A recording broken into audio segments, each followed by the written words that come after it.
Hi, Martha. Hi, Jen. How are you? I'm good. How are you? I'm actually a little bit anxious because I didn't study my team lesson. I want to know how I can share the screen. So let's do that. Okay. So if you look up on the above your picture, there's a button that says leave, right? The red button. Yes. Next to that, is there an arrow? Well, I have the hang up, to hang up, and then I have show participants and then show conversation, raise hand, more actions. So you don't have a camera, a microphone? Yes, I do. Yeah. Okay, I do. is there an arrow next to Oh, the yeah. microphone? Yeah, got it. That's your share button. Oh, I see now. Yeah. Now, the cruddy thing about sharing on Teams is that you can't see anybody. So when you're sharing, you can't see people's faces. So you have to have somebody cue you if, somebody's raising their hand or something, but I can keep an eye on that and do that. But if you want to share right now and we can practice, go ahead. And the other thing is, well, they have the slides. Would it make sense just to make them see their slide? No, I think we should put them up. I think we should. I think it's better if they're up because they may not have access to it or, they might be in clinic. Who knows? So let's try. Are you seeing my screen? I see your screen. I see a screensaver of 2 boats. No, because I have the PowerPoint open, but it doesn't say it. Grant access to application security. Let's see, open. Is your screensaver a It is, but that's where I have my PowerPoint and it's not showing. Okay. So do you want me to open your PowerPoint? Do you want me to do your PowerPoint? That'll be beautiful. Yeah, that might make your life a lot easier anyway. And then you can just tell me when to switch the slides. Hold on, I just have to grab it. Hold on just a second. Let me just grab it, save it to my desktop. And then let's see. Session 3. Here we go. Okay. Yeah. All right. Give me 1 second. I'll share it, and then you'll have to tell me if you can see what I'm sharing. Teams is not the friendliest one. This is the one area where Teams is not as good as some of the others. And for some reason, it was just until I was going to click to get in, oh, shoot, I forgot about how to check it out. I can see it. Yeah. Okay. I'm going to put it in slideshow mode. Hold on just a second. Okay, can you see a full screen now? Yep. Perfect. Okay, perfect. Yes, so I'll just do the slides for you. You just tell me when to move them along. Fantastic. Thank you so much. And I know Neftali and I, we agree that he's going to be managing the chat. I'm going to be presenting, and cool. That way everybody will be paying attention. Cool. I think that's great. Good. I was going to ask you something else, but then I forgot what. It's all right. So, I wanted to start the session by begging people to do the evaluation, the PIP? The Survey Monkeys. So I'm gonna ask people at the very beginning. Yeah, go ahead. Before we start to do that, because I only got 2 responses last time, and I need more than that. So they have to help me. So I'm gonna give them a little grief at the beginning, okay? Absolutely. No problem. I'm being recorded right now. They'll hear this if they watch the video. Grief was meant in a loving way. So, all right, we're all set. How are things in your world? They good? Good. Good. I'm going to take a vacation next week, so I'm really looking forward. Oh, good for you. Where are you going? We're going to Arizona. Nice. My son is going to be playing baseball there, so we're going to go and watch him play. Oh, and that's a fun place to go in, the end of a Wisconsin winter. Yeah. Right? But you know how it is before going, right? So you want to finish and do everything before you go. Yeah. I hope I accomplish that. We'll see. Yeah, I can relate. Yeah, it's hard to get ready to go on vacation. Yeah. But it'll be good. Good for you. Yeah, I'm really looking forward. My parents are there in the winter. Oh, really? Nice. Yeah, my brother lives there year round. So in the winter they go there, and in the summer they're here in Wisconsin. And they just, I just can't even stand talking to them about the weather because it's so nice. Which part of Arizona? They're in Tempe. Tempe, yeah. Yeah, just outside of Phoenix. So which part are you going to? Actually, Phoenix, yeah. Yeah, Phoenix? Okay. Yeah. Yeah, that'll be good. Yeah. So he left half hour ago. Oh, he went without you guys for the first. Well, yeah, I mean, he's in college, so he has to travel with a team. Okay. I thought maybe he was like a youngster. No. Gotcha. No, gotcha. No, he's gonna turn 20 next month. So. Wow. And he plays baseball in college. Yeah, well, he's actually in Madison College. Oh, cool. Right now. Yeah. And then this is his last year because then next year he is gonna transfer to Youngstown University, which is in Ohio. Oh, cool. For baseball as well and continue Yeah. his studies. Yeah. Nice. So, yeah. Although he's going to be a little further away from you. Yeah, definitely. A lot further. Yeah. I'm going to try to change the lobby admission thing right now really quick. That was what I was going to do when we were starting this. I'm not going to be able to. I'll just let people in. That's okay. Hi, Marsha.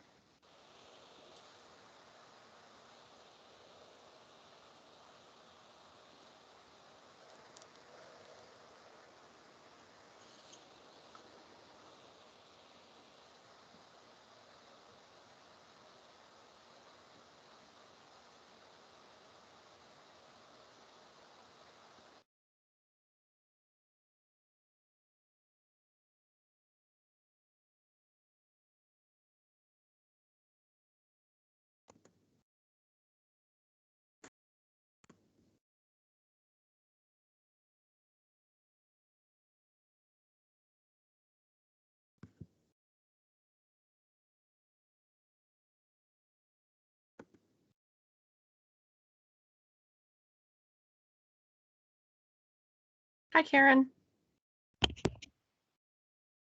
How are you? I'm good. How are you? Good.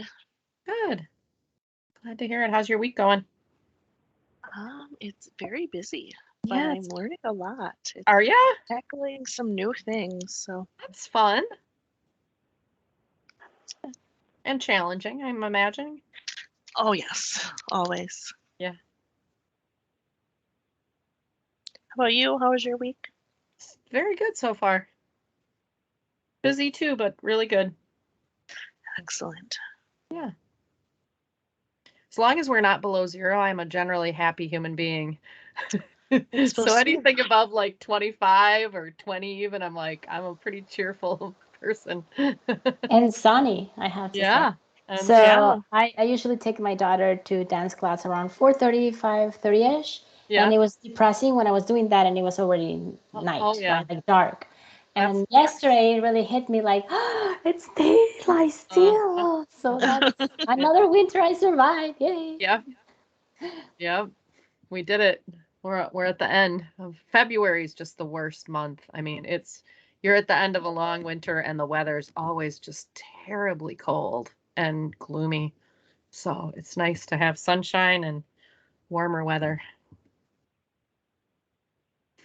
Hello, everybody. We're just getting everybody into the meeting. We're going to wait for a bit here. Get everybody here and hello. We have a few minutes left, so we're just getting everybody logged on.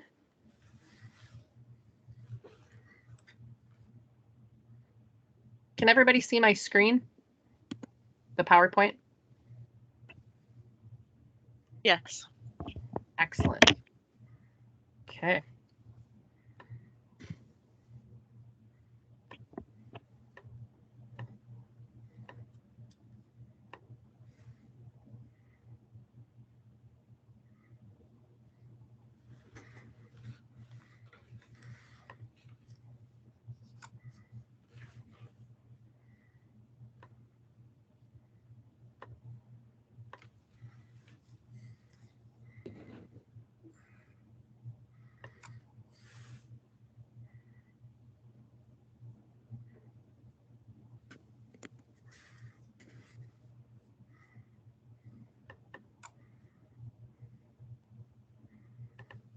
Hello, everybody. We're just getting everybody logged on. We're going to wait till maybe a minute or so after the hour, and then we'll get going.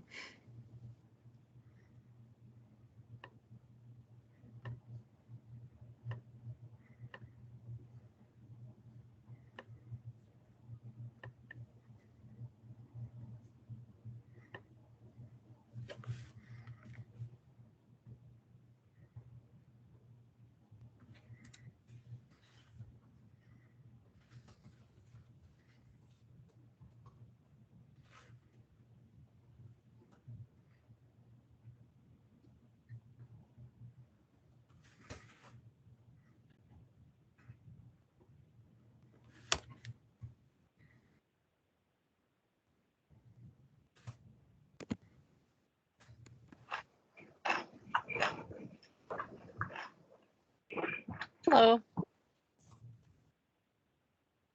We're just waiting for about 1 more minute. We're going to get us going here.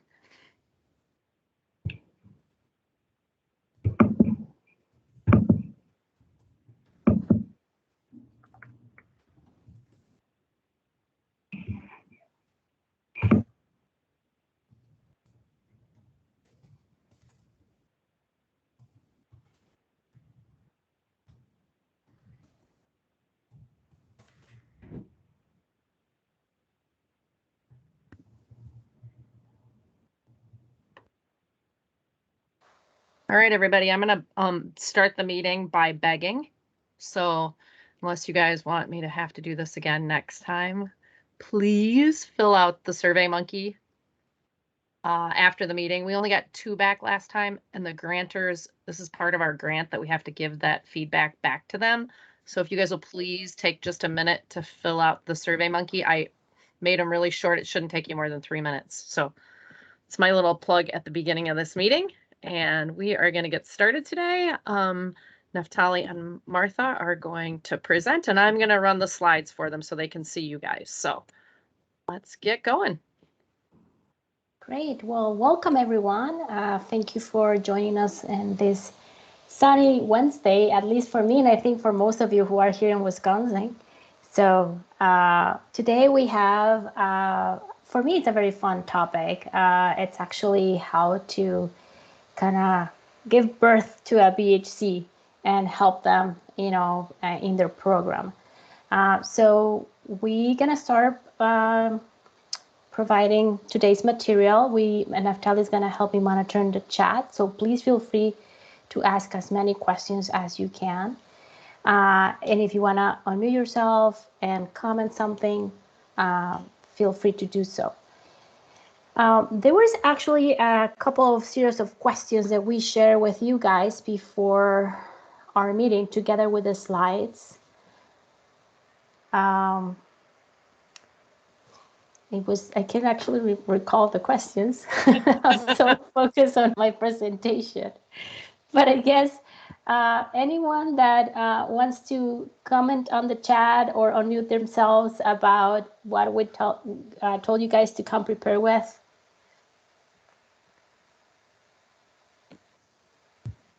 Yeah, and I don't know if you realize, but the video of our faces is covering the slide. There we go. Gotcha. Okay.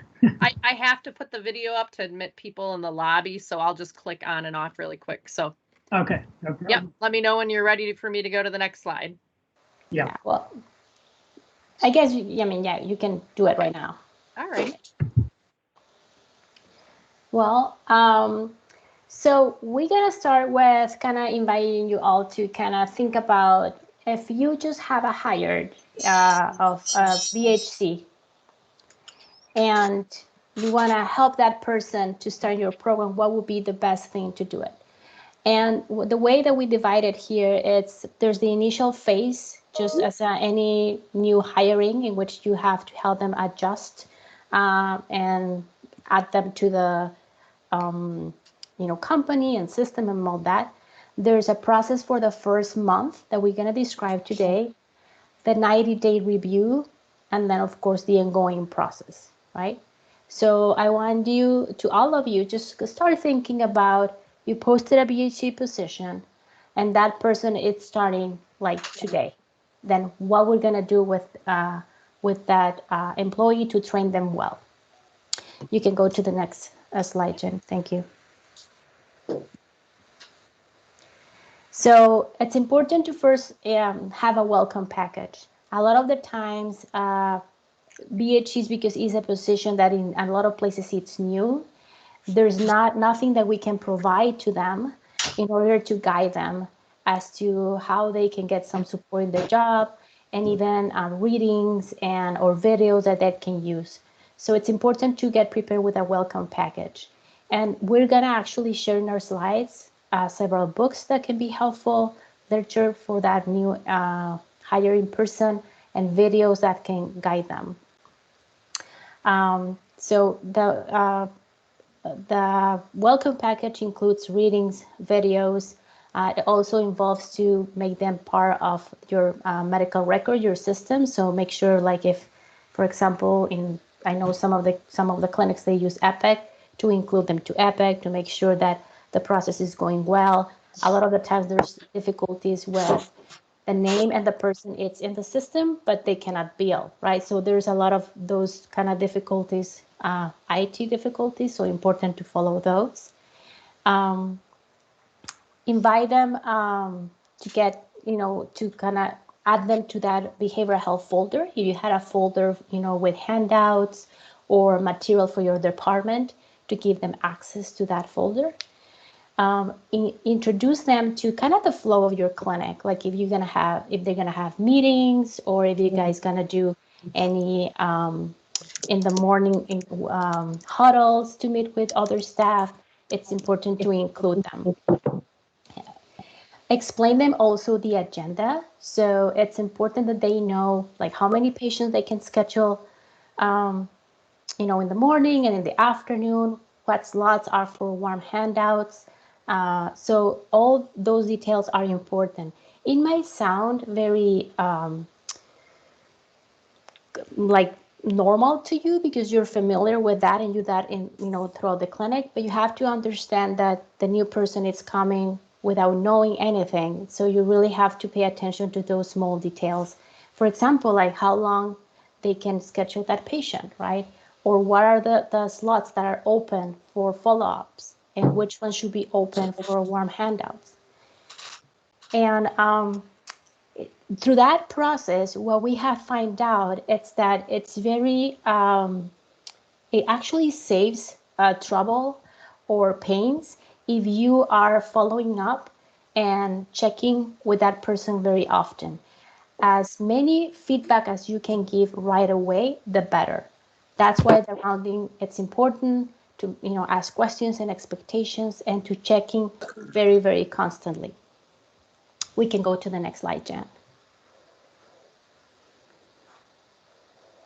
So here we are sharing actually 3 videos, which you have the slides and you guys can link. And these are videos that will explain you or show you how to do like a functional analysis, how to write a SOAP note, and just in general videos that we have in our website that are helpful for someone who is just starting in that position. In this other part of the slide, you're gonna see also a handout. And this handout, it's also very helpful, not just for the new BHC, but also for staff who is in the clinic. A lot of the times, even medical providers, or if they are just new to the clinic, they don't know how to introduce our BHC people, or how to even be able to use them in the clinic. So this handout, if you have the time to kind of review it, it can be very helpful. And I will encourage you to actually create your own handout to have, not just to provide to the new BHC, but again, to the people in the clinic, all the way from front desk people, medical assistant, the providers, particularly for those who are new and they haven't had a contact with an integrated program. So it's very common to do the mistake of thinking that the behavioral health person is a mental health provider that would just see mental health issues without contemplating that it's someone that can also see things like, diabetes, stress, hypertension, behavioral problems, parenting. So it's such a big umbrella of issues that the behavioral health consultant can see. But a lot of the times there's that lack of education around even the people in the clinic. So having something like this, it's important to have everyone on the same page. and as a reminder, often, not just to patients, but also the people in the clinic. As you can see here in the left side of the handout, the blue area explains what the behavioral health consultant can do. And in the right side, it explains a little bit of the flow. Like, they don't need to have schedules. They can be scheduled right away if they need to see the BHC. The visits are 30 minutes. The way they can help patients and in what type of issues. It clarifies that they don't prescribe medication, but that they can support the provider with medications. And it also describes the benefits of having a BHC in the team. A lot of the questions that come also, particular with patients, is about the cost, right? So are this session is going to cost me more or not? And I know it depends a lot on insurance, but those type of clarifications can be also described in this handout. So we like to provide these as an example and a template of something that you can do in your clinic to, again, have everybody on the same page, all the way from the patient, administrative people, and people that work in the clinic. I will really encourage to actually also click on the videos and check them, because it's very common that when time goes by, and if you're in your BHC position for so long, sometimes without us noting, we have some habits that we create, and we start to walk away from the really integrated model. So sometimes these videos are helpful kind of to bring us back to the real integration of a program. I can tell you that I have been BHC for 12 years now, and often I come back and watch these videos just to kind of take me back to basics and remind me if I'm still doing everything as I should be doing.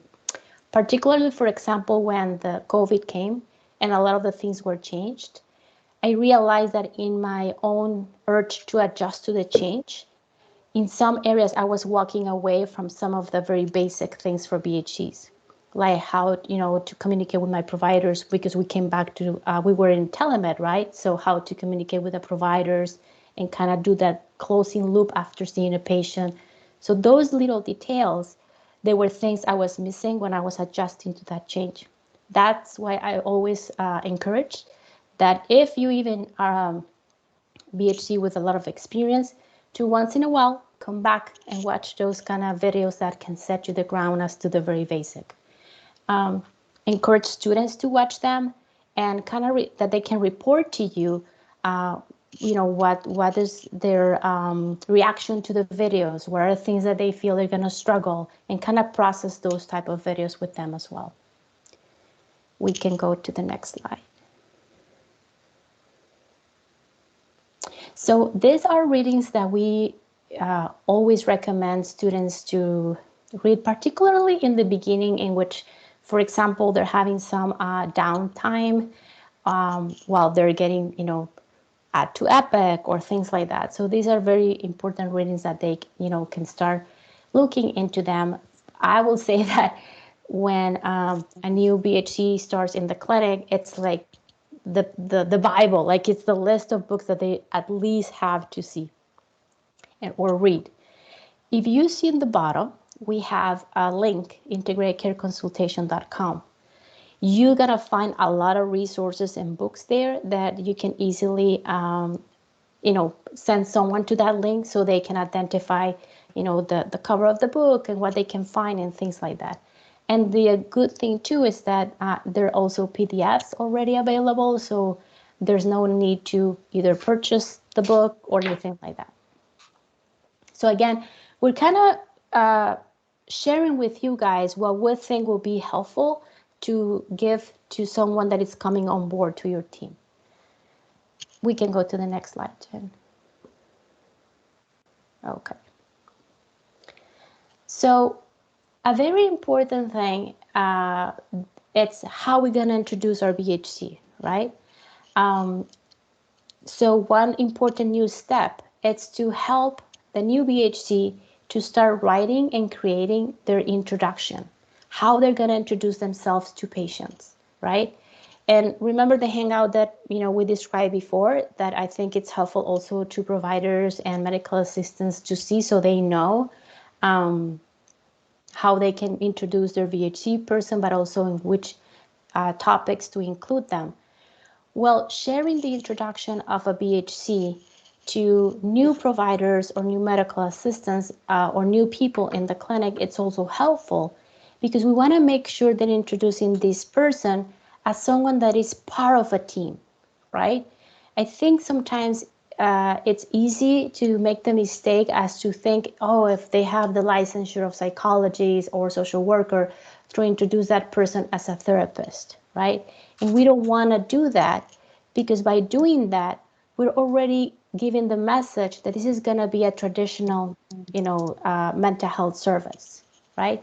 So the way we introduce service to patients and the way we introduce the BHC is very important.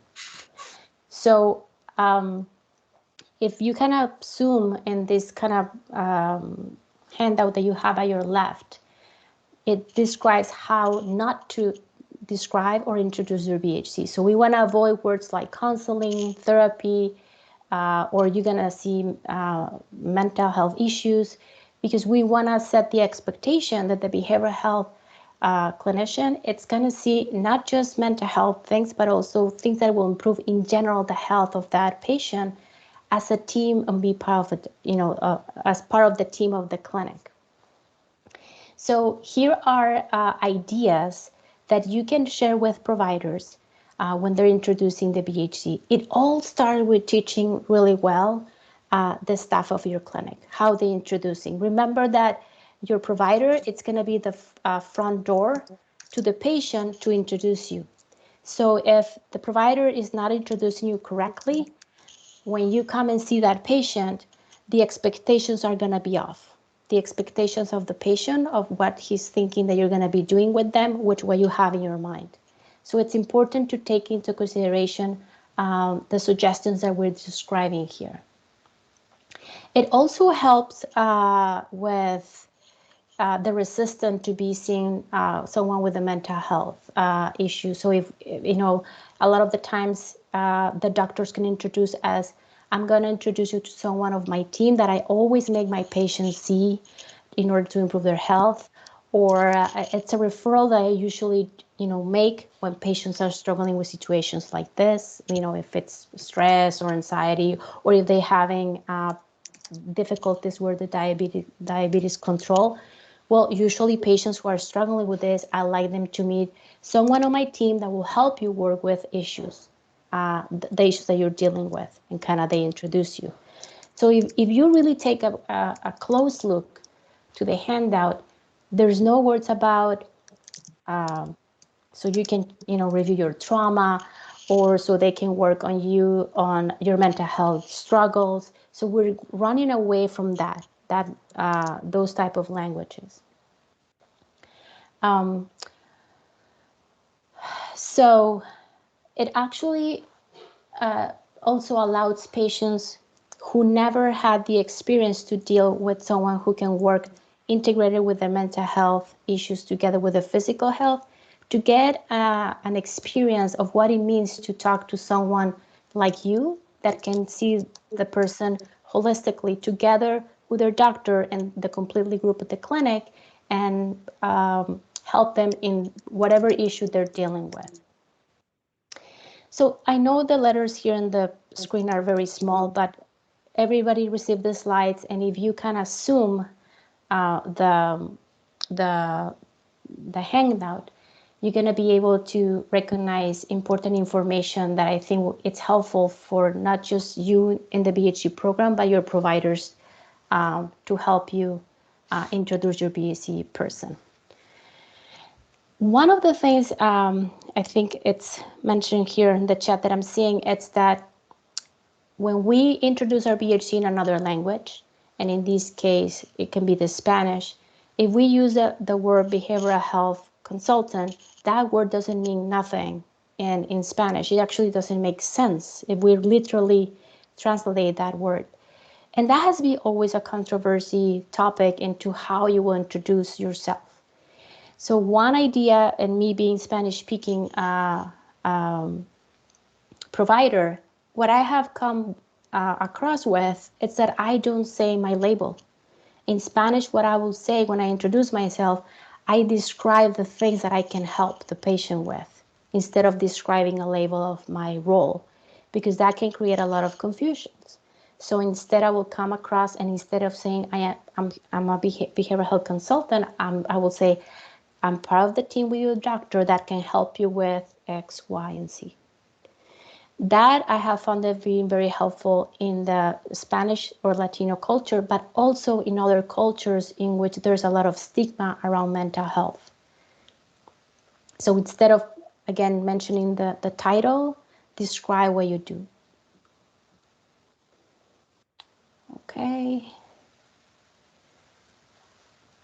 There's in the right side of this slide, you're going to see a link where you actually can see a video of how a BHC is being introduced through a patient. So I'll encourage you guys to go back and watch those videos. We can go to the next slide.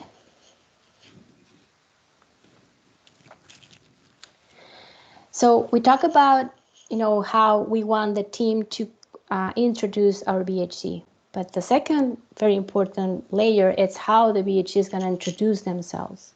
And I mentioned early that one of the first homework is to make that new onboard BHC to write down their own introduction. It's important they do their own because we want them to own their introduction. We want them to feel comfortable as how they're coming into the room to tell the patients what they're going to do. So here in this slide, you see examples of what questions are important to consider to answer in that introduction. So who they are, that they're part of a team, that the medical record is going to be shared also with their primary care doctor, that if you have several BHCs, that they're part of a team and that they might see you in that session, but they might see another person of your team in another session.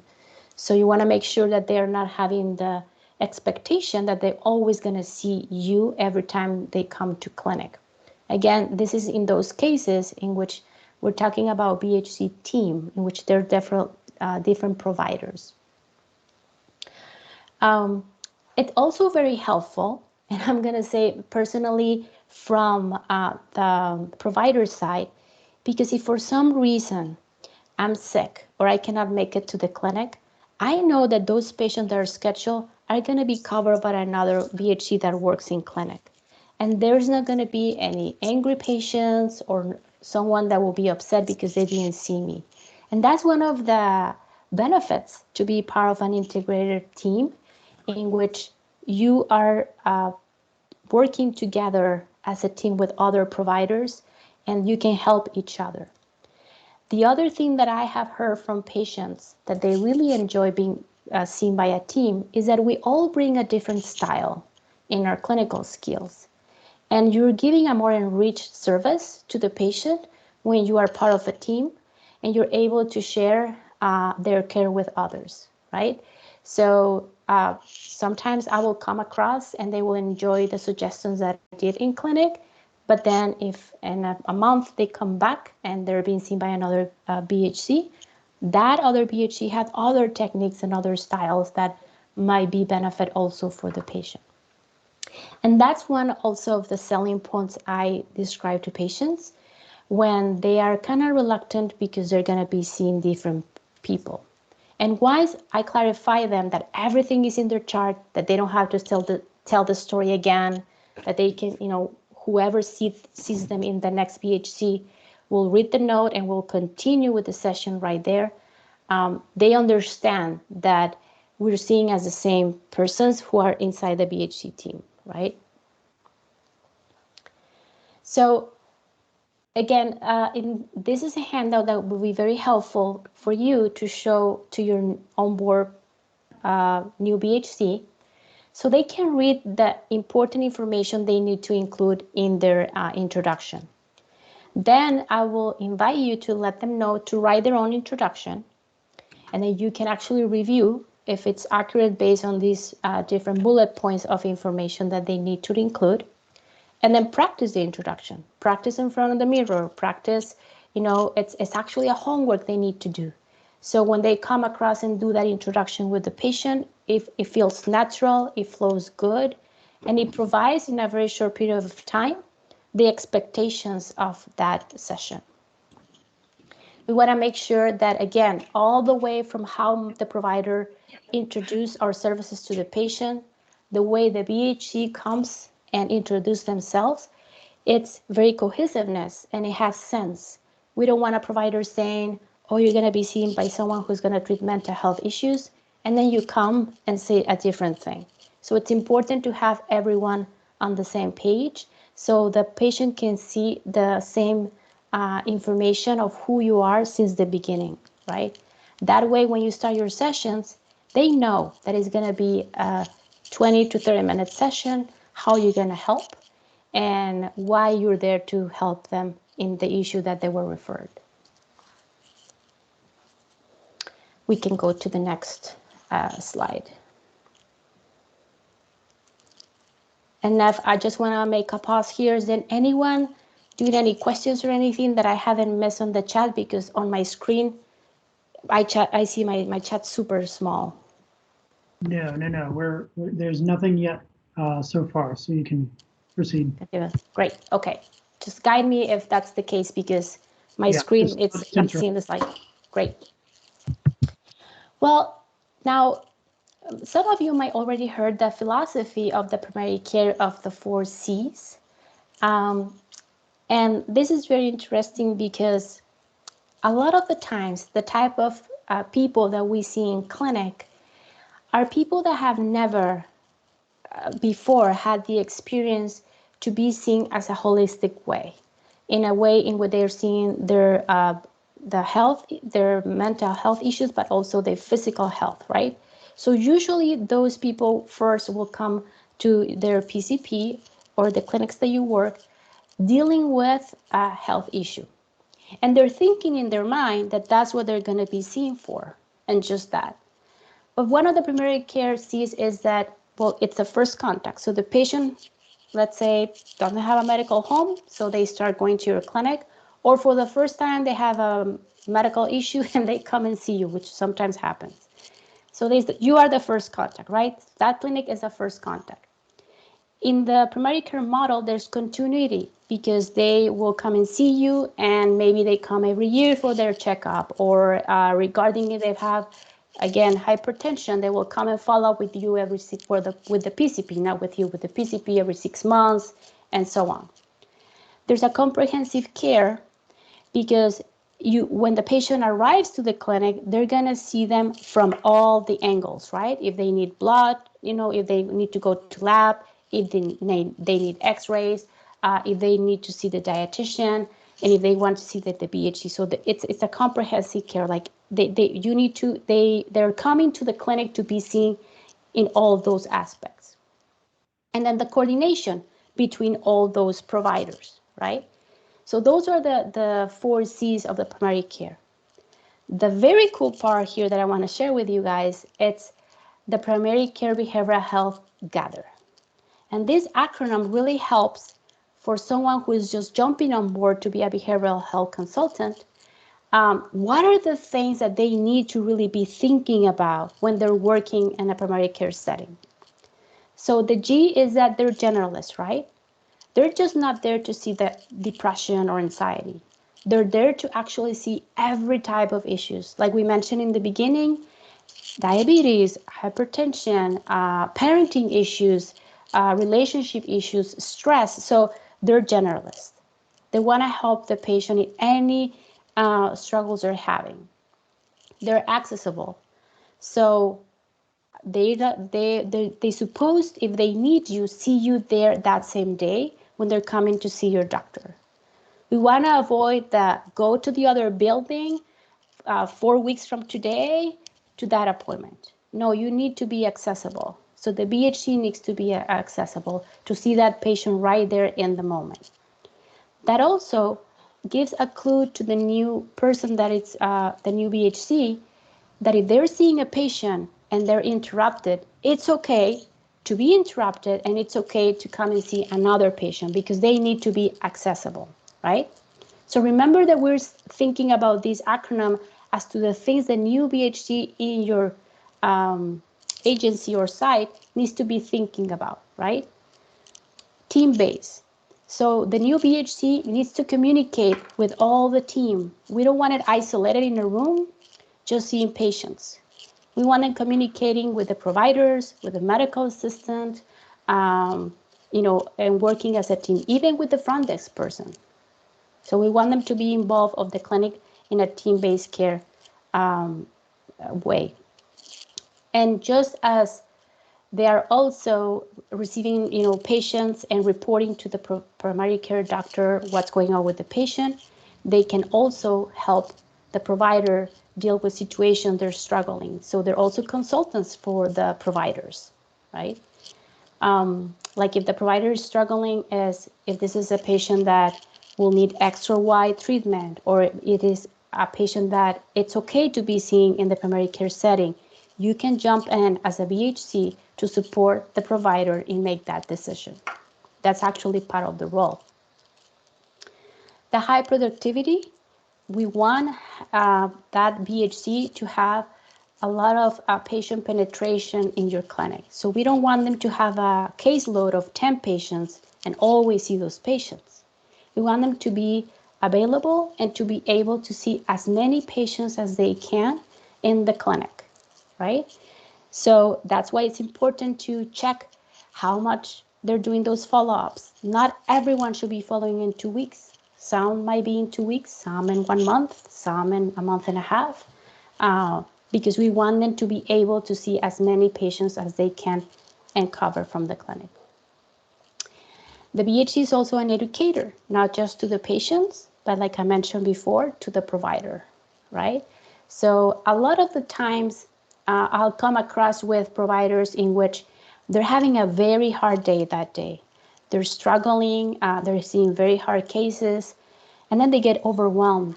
And when they come and report a case to me in a particular patient, their anxiety level is allowing them to see that case in a different way.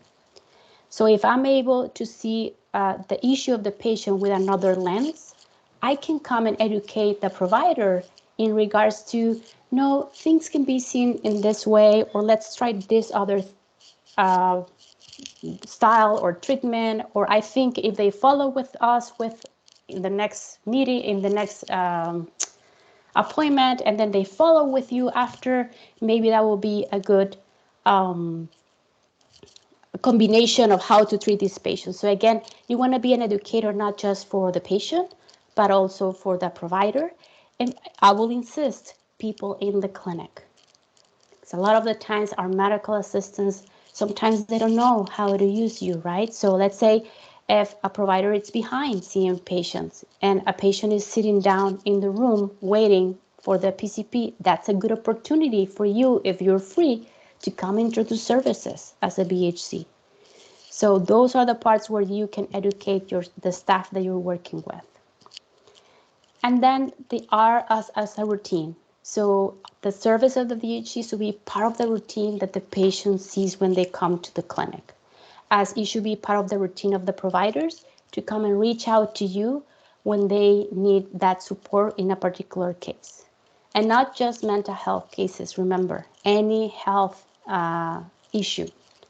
So this acronym helps the new BHC to think about how they should be function in the clinic, and if they're missing things, maybe they're not working as a team, or maybe they're not educating enough. So this is a very simple acronym that sometimes we like to put actually in our computers where the student or the new BHC is working, so they constantly are reading those words to remind them of their role in the clinic. We can go to the next slide. Okay. Now, once you show to the new BHC the videos, the book, and all the activities that you're doing, the acronym and all that, there's there's a stage in which actually, if we can go to slide 10 and then we'll come back to 9, Jen. There you go.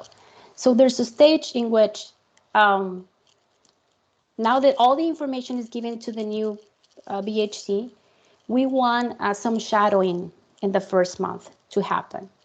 That shadow will be in which the veteran BHC will start seeing patients and the initial and the follow-up patients, but the student or the new BHC can start actually writing the notes for those sessions.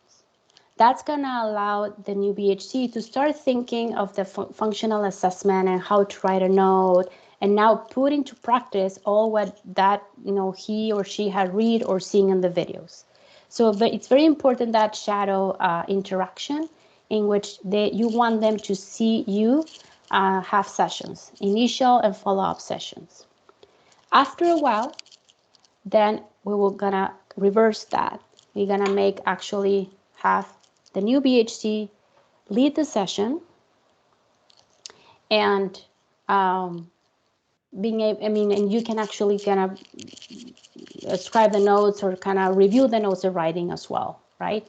And that approximately takes a couple of weeks around those shadowing stages, in which first they shadow you and then you shadow them.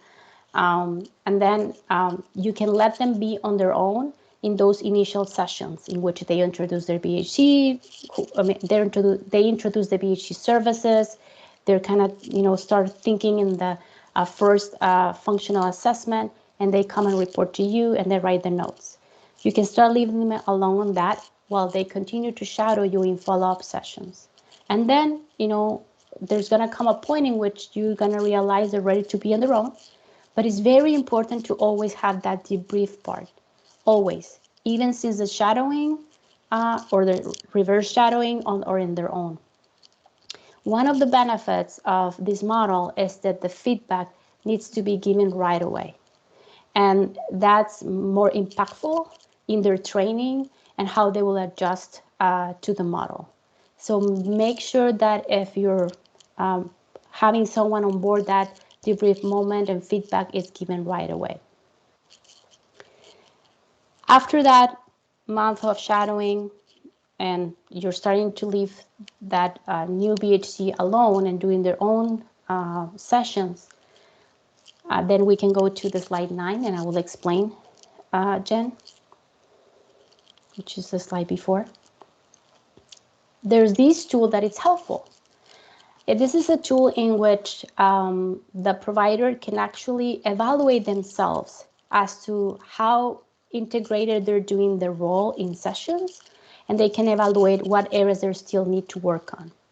So it is helpful for them to do it on their own, but also for the supervisor when they're shadowing them and they're just at the point in which they're just observing how they're doing their sessions and notes, then they can evaluate this. So this usually will be helpful to have it around the second month in which they're being seeing patients, just to check what are the things that are still missing or they need to improve. And this is very helpful because, again, like I mentioned earlier, sometimes you get into habits or you're doing things that you don't know you're doing until they start asking you, are you actually taking 20 to 30 minutes in session, or are they longer, right? So this type of this evaluation is helpful, and it's 48 items in which it will walk you through each of those kind of things that you should be considering when you are working an integrated care model. I included the link as well, in which you can print out the screener for yourself or for the new BHC so they can fill it out. And there's also an electronic version in which is very cool, because once you fill it out, it just gives you all the results and the areas that are low that they can continue to improve, etc. So this is a very helpful tool to have. We can go to slide 11, which is the next one. There you go. So at the end of that month, you wanted to make sure that it's all together, in which now they're doing all the visits, they're writing the notes, you're observing, which the tool that I just described. And it's very important, like I mentioned, that feedback and debrief, if you can, after they're seeing their patient right away. We can go to the next slide. There you go. Right. So we already described the first month, month and a half.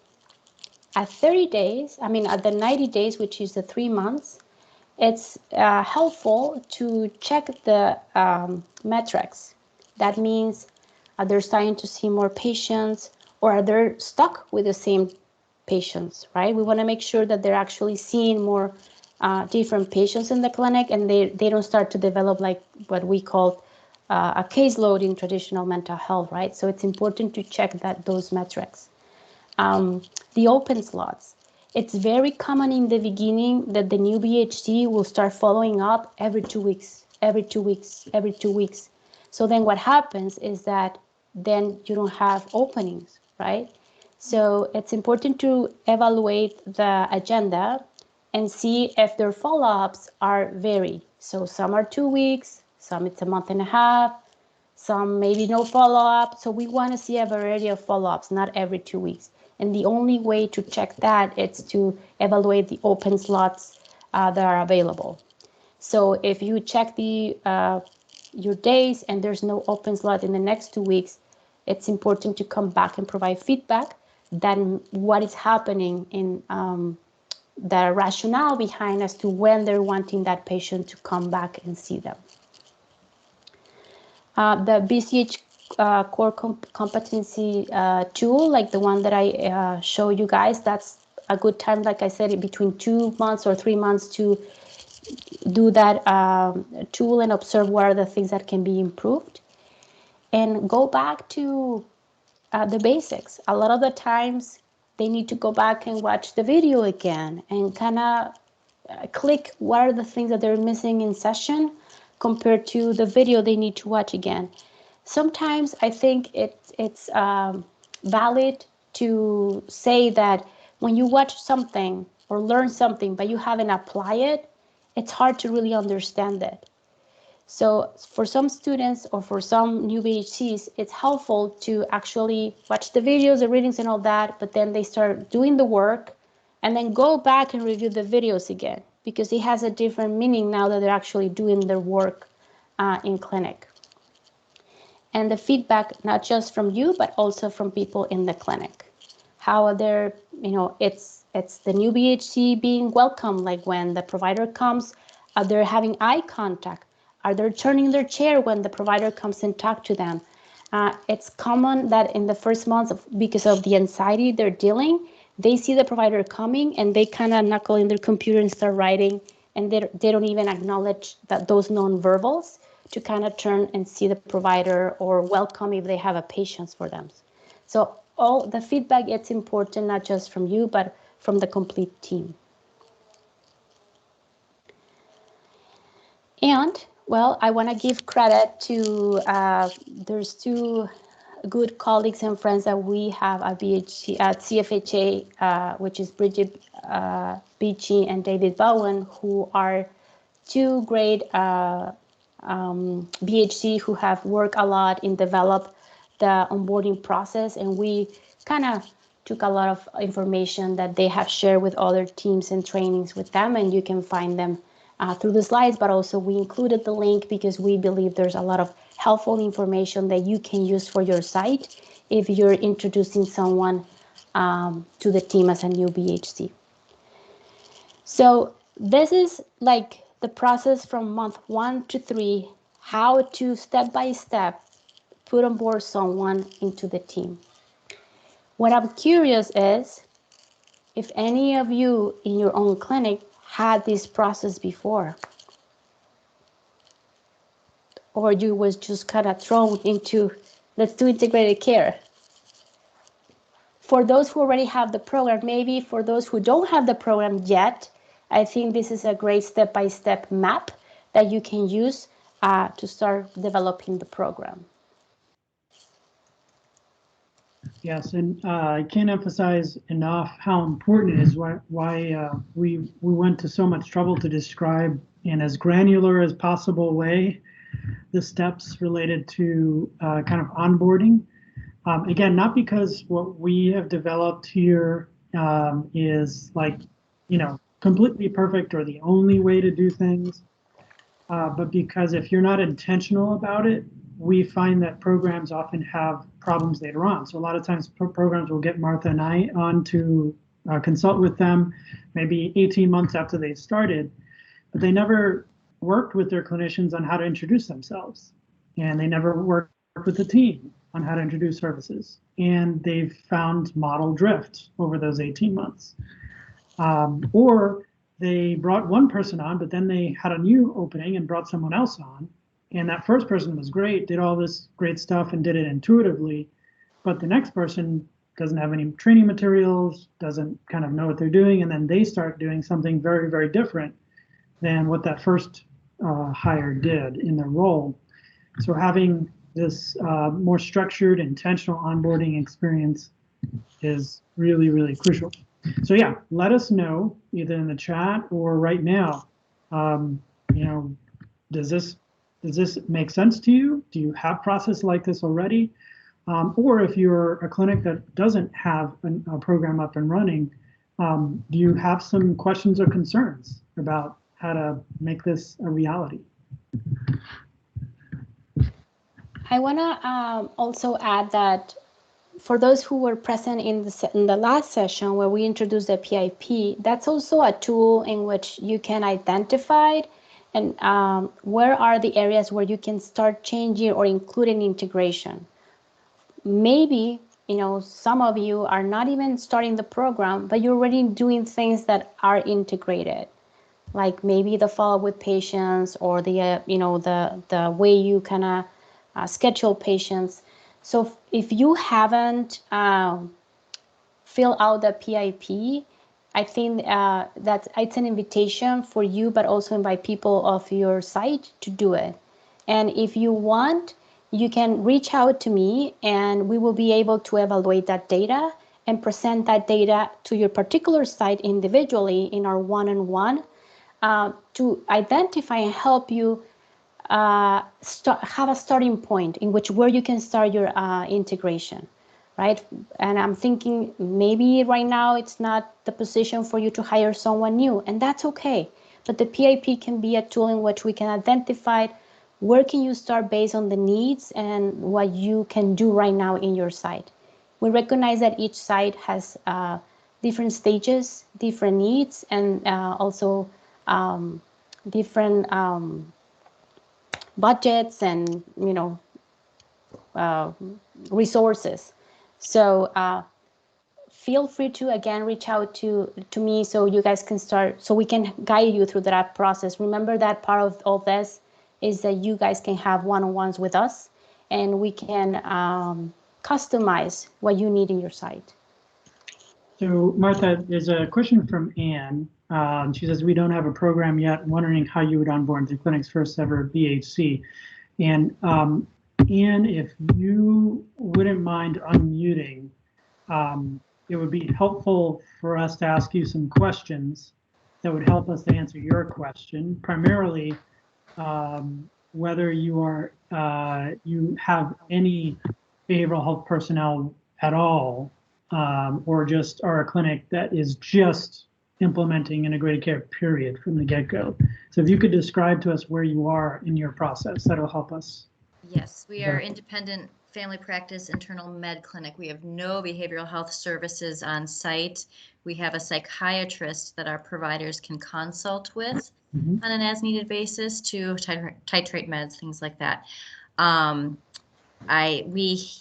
We know we're a level 2 for integrated behavioral health with that process, but that is where we're at. I mean, we haven't even started, operational planning or anything yet. Just soaking in everything I can learn from you guys. So we wouldn't have a preceptor for a new BHC. We wouldn't, we would just be starting brand new, fresh with this. Great. Yes, that's the information we needed. So, Martha, any thoughts just off the get-go? I think what is super clue and important is when you start with your job description. We need to be super clear with the type of job description that you're posting out there, so you really capture the right person for the right job, right? A lot of the times they miss putting in the job description that you want to introduce a PCBH model or BHC word, and just by taking those out of the job description, you can capture very different type of prospects. And then go back to, again, the regular mental health setting.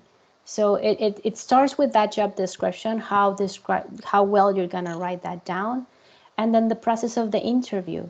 If there's no one in your site that can support you, there's places like us in which we help you in the interview process to check those qualities that a BHC clinician needs to have, because it's very different than a regular clinician.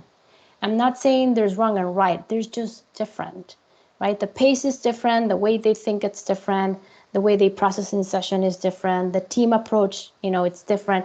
So you need to hire someone that is passionate about those basics that a BHC clinician needs in order to start the program. We actually, sharing a case, we start in a clinic in which there was nothing.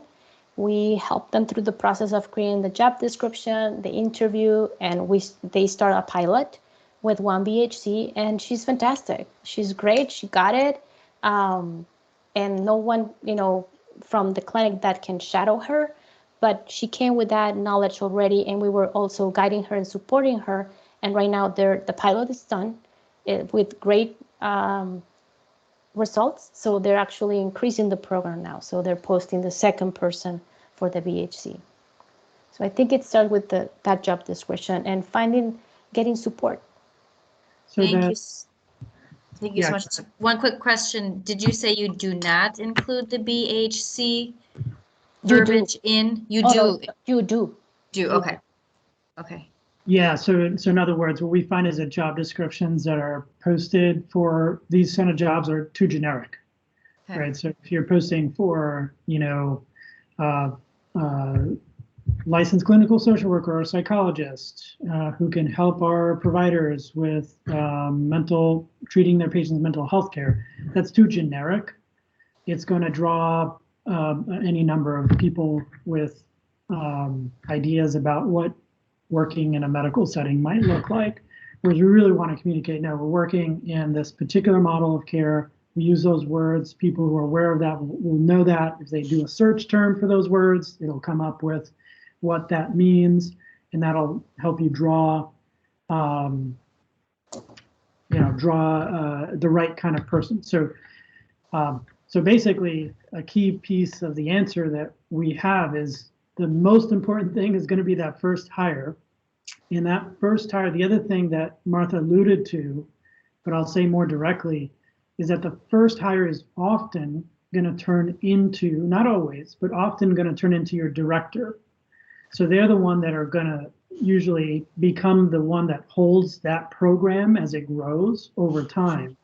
So then you probably want to pick someone who has those skills, maybe some skills in program development, some skills in leadership, some skills in administration. Not that you have to hire for that right away, or that you have to even put that in the job description, but in the interview process, it's one of the things we coach people to look for. Say, look, let's look for some attributes, because this person often is the seed of your program. They will then take this over. Because usually it starts off with like the CMO, usually kind of leading the way with the program, or maybe a particular provider, medical provider that's tasked with, hey, you're in charge of growing our integrated care, and that's fine. Just over time, you're going to want that program to have its own space and development. And again, typically for most clinics, that results in a chief behavioral health officer or a director of integrated care, or whatever other title you want. They're all the same. So that first hire then is the key piece. And then oftentimes, and in the state of Wisconsin, this is certainly true, you can try to make an arrangement with another clinic in the state if you want to get some training or borrow someone. If you create an arrangement and they can come maybe do a day with your clinician, or the clinician can go shadow them at their clinic. And that's another way of providing some of that preceptor type experience. And certainly at WCHQ, we have a behavioral health improvement team that meets monthly, and we've got resources within that team so that if somebody needed that, they could tap into those resources. It's a good idea, Neff. Thank you so much. Very, very helpful information. Yeah. I'm going to say out loud, because if people are on the phone, they might not see it. But if you're on the phone, can you, at the end of the meeting, say your name before you drop off, or type your name in the chat so I can make sure you're on the attendance sheet. And hopefully, you know, as you look at this presentation and all this stuff, I hope that you actually don't feel overwhelmed by it, because it's really doable. We're just providing very granular detail and information. And, you know, even we flex with this based on different circumstances, clinic circumstances, et cetera, timelines, all that matters. But yeah, we've been able to grow programs in some of the most adverse type circumstances. It's really, really doable as long as you have a clinic that really understands the model of care. Right. Again, and this is inclusive of COCM work, if the collaborative care model work. If you really understand what you're trying to accomplish and that clinic leadership understands, and you make a good first hire, that's 90% of what you got. Then what we've talked about today provides some really nice structure for you to give that person a great chance of success as they start this new job. And again, the thing to remember is that for a lot of folks, this is not just a new job. This is actually like a new professional identity. And that's sort of the subtext of what's behind all these slides that Martha presented, is that we are retraining folks to a primary care identity. So for example, for Martha and myself, who've been doing this, Martha's for like 15 years, I've been doing this for like 20 some years. We belong to primary care, our identity. Like I belong more to primary care than to psychology at this point, because that's just my identity. Like I love primary care. I totally get the primary care mission. My primary care colleagues are my colleagues. Like they're the ones that are closest to me in mentality, approach, thinking, style.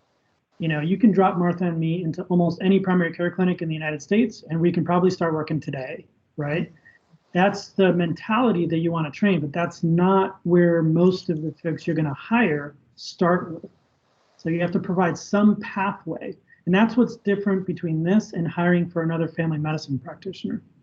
Because if you hire family medicine practitioner, yes, there might be some cultural differences between certain family medicine programs, but typically, you know, you're going to get what you're going to get. You know, you're going to get a family medicine practitioner, right, or an internist.